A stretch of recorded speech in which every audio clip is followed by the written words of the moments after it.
As far as casting is concerned, okay, and you're doing principal casting as well, We do that. right? People would be surprised what we do. Right. And also, I know you did John from Cincinnati. Hmm. Did you cast an episode? Am I correct? Or did you cast Yeah, well, we did the series. the series of that? Yeah, we Okay. did the whole series. If an actor comes into your room, okay, and does a read for you, what are the do's and don'ts that you would have for that actor coming in to audition for you? First off, Hmm. and I see this happens more often than I would like, know your material. Yes. Hmm. I mean, know those lines. I mean, that is more than a given. I mean, I just hired like 30 some singers, and they had to do this Italian piece, and I said, you have to know it cold turkey. Hmm. And I knew the singers. I don't want to hear anyone. And when they got there, they made them all sing it individually. I had a guy there, a musical guy. Hmm. Everyone had to sing it individually, even though they were going to do it in a mass group of 500 people, Right. because that's the discipline, if you will. Mhm. So know your material, Absolutely. okay? And you'd be surprised in how many people think, well, I know it, because when you put them in front of lights, a camera, the nerves really set in. Yes. And then if I want to switch or play with it, or do something like improvisationally or get you to try different things, if you're strapped with the material, it's not good. Right. Okay, so know the material. Mhm. That's first. Know it cold turkey, inside and out. You should be staying up with it all night learning it. Mhm. Do not assume that, I've just got it memorized, because when you get in there, it's all going to change, Yes. and you're going to be flustered, and I see the sweat Right. big time. Right. So that's first and foremost.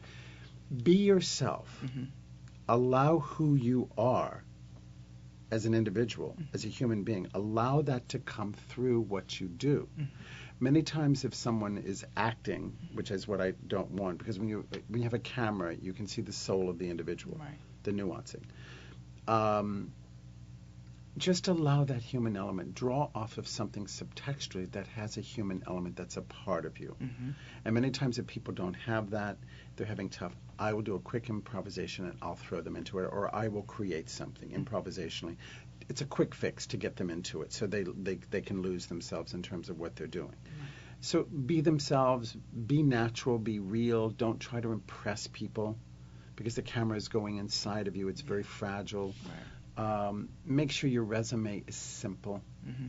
I don't want to see everything you've done for the last 20 years. I do not have time to look through. Simple. What is the latest thing that you've done? Right. That's what I'm interested in. Right. What was the last thing that you did? If it was 20 years ago and you haven't done anything since, or 5 years, okay, so be it. Hmm.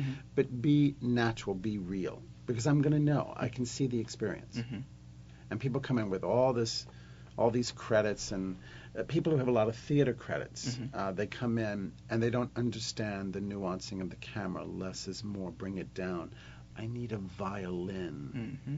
instead of a trumpet. Yes. Don't blare. I can hear you. You're right. You learn to pull back, Right. and you learn the subtlety of what you're doing, because Mhm. people can hear you. Hmm. It's being able to listen to yourself, know yourself, basically. And that's a technique. Right. It is a technique.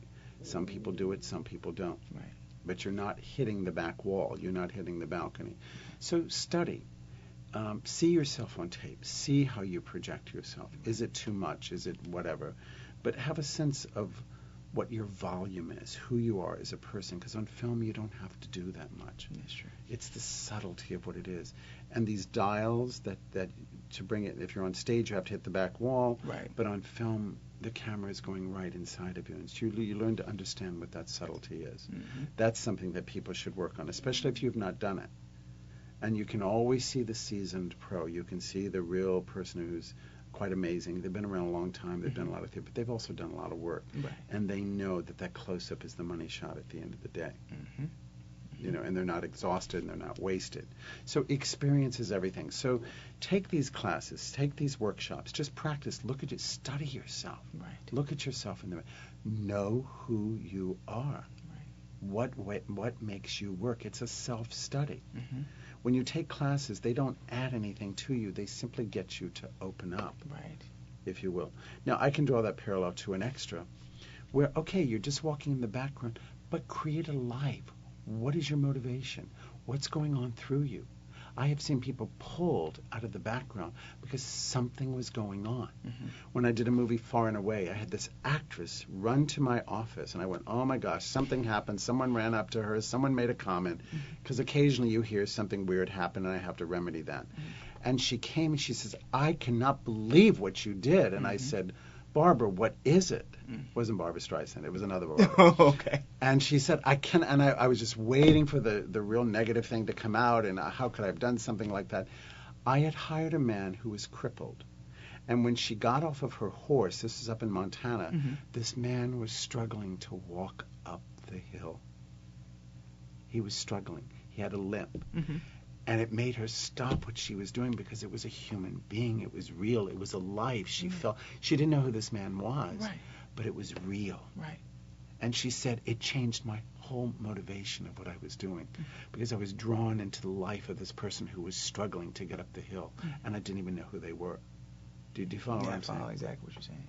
I've also seen with special abilities, we've hired blind people, deaf people. You know, I've seen them in scenes. Dustin Hoffman went to this blind person in a crowd. It was like 300 people, and he had to walk by, and he was drawn to this blind woman. No one told him that there was a blind woman. Right. He looked and noticed that this woman kept looking down, and there was no focus, and he was drawn over to her, and he made a comment to her. It was a movie called Hero. Yes. To people who were very ill that I've used in a movie, terminally ill children. They were willing to do it. They had cancer. And they needed some kids in the hospital scenes, and we did that in that movie also. And Stephen Frears, who did the movie, called me to come to the set, and I thought, here we go, it's going to be a reprimand. How could you do something like... He says, he almost couldn't talk. He said, what made you do this? Right. And I said, I don't know. It was a slice of life. It was something that just was human, was real. I understood that these people wanting to communicate. And that happens all the time. You know, I'm in a wheelchair. Can you hire me? And I try to be very creative with my casting because it's real and it's human. And that sometimes it can stop time, and it can create the most beautiful moment if you just allow yourself to do it, if you will.